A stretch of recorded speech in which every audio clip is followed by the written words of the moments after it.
Good morning, students. Second unit, Nutrition, Food Science and Technology. We are studying chapter number 5. This is Food Processing and Technology. आपको पता ही है बच्चों कि हम 5th chapter पढ़ रहे हैं, फूड प्रोसेसिंग एंड टेक्नोलॉजी. आज का इसमें हमारा टॉपिक है खाद्य प्रसंस्करण और प्रौद्योगिकी के लिए आवश्यक ज्ञान और कौशल. Knowledge and skills needed for food processing and technology.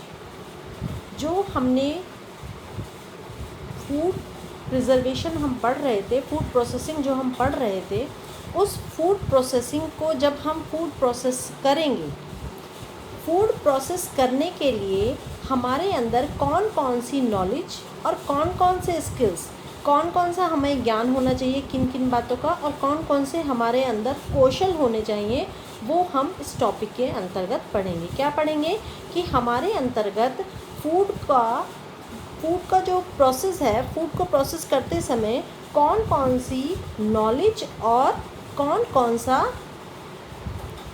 कौन से स्किल्स या कौशल हमारे अंदर डेवलप होने चाहिए, उन नॉलेज और स्किल्स को हम इस टॉपिक के अंदर कवर करेंगे. इसमें हम देखिए, खाद्य प्रसंस्करण और प्रौद्योगिकी में लगे हुए व्यावसायिकों में व्यापक ज्ञान और कौशल होना चाहिए. तब यदि उसके अंदर ज्ञान है और उसके अंदर कौशल है, तभी वह व्यक्ति खाद्य प्रसंस्करण कर सकता है. खाद्य प्रसंस्करण मीन्स फूड को प्रोसेस कर सकता है.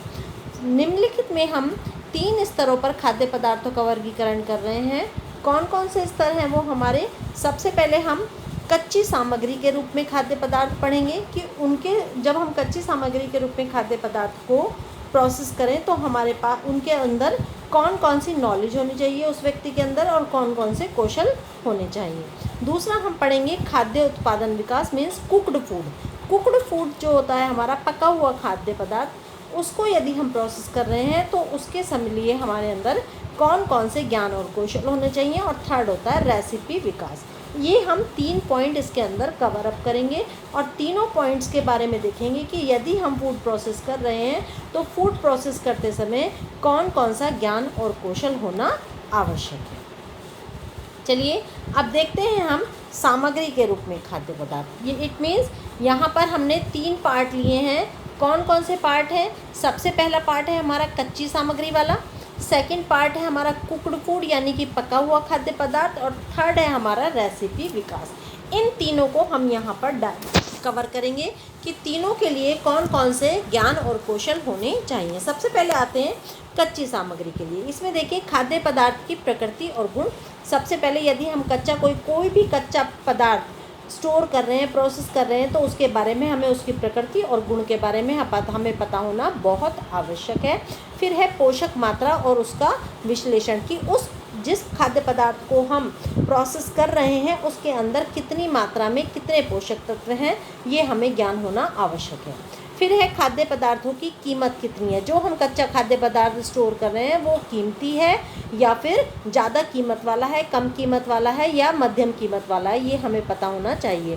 फिर आता है नेक्स्ट रासायनिक कीटनाशक में जो पीड़कनाशक में कौन से होते हैं, जो कीड़े नहीं लगते, जो उसमें केमिकल्स होते हैं, उनके बारे में पता होना चाहिए. समय के बारे में पता होना चाहिए, मॉइस्चर के बारे में, टेम्परेचर के बारे में हमें ज्ञान होना आवश्यक है.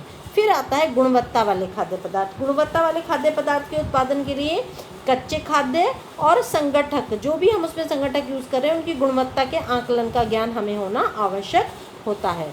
फिर है खाद्य स्वच्छता और खाद्य सुरक्षा. हमें उसकी स्वच्छता और सुरक्षा के बारे में भी पूरा ज्ञान होना चाहिए. फिर है समकालीन खाद्य उत्पादन के लिए सूचना प्रौद्योगिकी का ज्ञान. सूचना मीन्स इंफॉर्मेशन टेक्नोलॉजी का यहाँ पर हमें ज्ञान होना आवश्यक है. ये सारे पॉइंट थे कि जब हम कोई कच्चा खाद्य पदार्थ स्टोर कर रहे हैं तो उसको स्टोर करते समय कौन कौन सी हमें बातें, कौन कौन से ज्ञान और कौशल हमारे अंदर होने चाहिए. अब कच्चे खाद्य पदार्थ होते कौन से हैं, ये आपने पिछली वीडियो में पढ़ा भी था.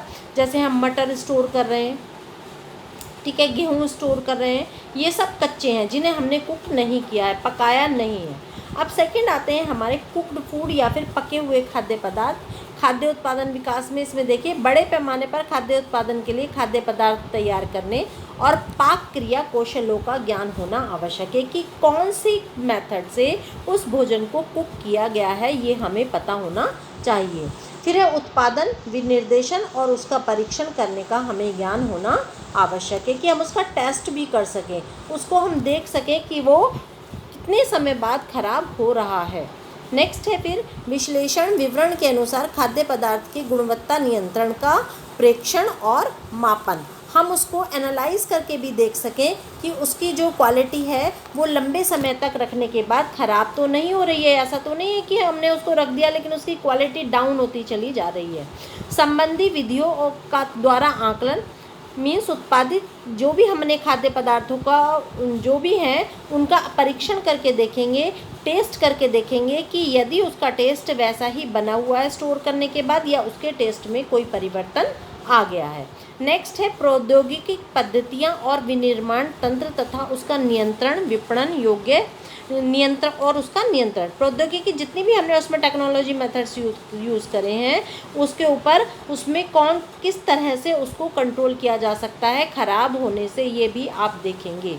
नेक्स्ट आता है विपणन योग्य तैयार उत्पादन पर लेबल लगाना और उसे पैक करना। जो भी आप उसने सामान बनाया है प्रोसेस करने के लिए, सपोज़ आपने जैम बनाया है तो उस पर लेबल लगाना और उसे पैक करना, और पैक करने के बाद उसके ऊपर जो जो आपको जानकारी लिखनी है वो सारी जानकारी का क्या करना है, विश्लेषण करके ही उसके बारे में सारी बातें लिखनी है। अब आता है रेसिपी विकास। रेसिपी विकास में देखिए पाक क्रिया कौशलों और ऊर्जा उपयोग में निपुणता। उसके अंदर आपके अंदर पाक क्रिया कुकिंग करने की क्या होनी चाहिए, निपुण होने चाहिए। आप उस काम में ऐसा ना हो कि आपको पाक क्रिया कुकिंग करनी आती ही नहीं है और आप पाक क्रिया करने लगे, लेकिन आपको यदि उसके बारे में ज्ञान है और कौशल है, तभी स्किल्स आपके अंदर हैं, तभी आप उसको प्रोसेस कर सकते हैं। संगठकों के उपयोग और उनका यथार्थ मापन और तुलना। जो जो उसमें आप पदार्थ यूज़ कर रहे हैं उनको प्रयोग करने के लिए प्रॉपर रूप से आपको माप तोल करके ही यूज़ करना है। ऐसा नहीं कि आपने उसमें सोडियम बेंजोएट डाला था लेकिन क्या किया, वो थोड़ा ज़्यादा डाल दिया। अब ज़्यादा डाल दिया तो क्या होगा, वो ख़राब हो जाएगा। ठीक है, क्या होगा, उसका टेस्ट ही नहीं आपको अच्छा लगेगा, टेस्ट में उसके चेंज आ जाएगा। इसके बारे में आपको नॉलेज होनी बहुत ज़रूरी है। एक मूल रेसिपी को डिज़ाइन करना, विश्लेषण करना और उसे अपनाना आपको आना चाहिए, तभी आप उसको प्रोसेस कर सकते हैं। खाद्य पदार्थ को संभालने और काम में लाने के कौशल आपके अंदर डेवलप होने चाहिए। स्वच्छता का आपको ज्ञान होना चाहिए और सुरक्षा के मानदंडों का आपको पता होना चाहिए। सुरक्षा के मापदंड कौन कौन से हैं वो आपको पूरी तरह से पता होना चाहिए। औजार और उपकरणों का सावधानीपूर्वक प्रयोग करें, जो भी आप उपकरण उसमें प्रयोग कर रहे हैं। उपभोक्ताओं के बोध के अनुसार उत्पादों को बनाना और डिज़ाइन बनाने में नव परिवर्तन मीन्स उसके अंदर इनोवेशन होना चाहिए कि एक ही चीज़ से आप नई नई चीज़ें बनाएं और फिर उसको प्रोसेस करके रखें। यदि एक ही चीज़ मार्केट में आती रहती है तो क्या होता है, उसका वो टेस्ट अच्छा नहीं लगता। लेकिन यदि उसी चीज़ को हम नए नए तरीके से, इनोवेटिव तरीके से लाएं तो उसकी डिमांड मार्केट में बढ़ जाती है। समकालीन उत्पादन के लिए सूचना प्रौद्योगिकी का उपयोग, जो इंफॉर्मेशन टेक्नोलॉजी है उसका उपयोग आपको करना है, जिससे क्या हो, उसकी डिमांड बढ़ती चली जाए जो भी आप प्रोडक्ट यूज़ कर रहे हैं। तो यहाँ पर इस टॉपिक में हमने क्या पढ़ा, इस टॉपिक में हमने पढ़ा है कि जब हम फूड को प्रोसेस कर रहे हैं, फूड की प्रोसेसिंग के लिए उसमें कौन कौन से स्किल्स और कौन कौन सी नॉलेज होनी आवश्यक है। ये टॉपिक अब हम यहीं ख़त्म करते हैं।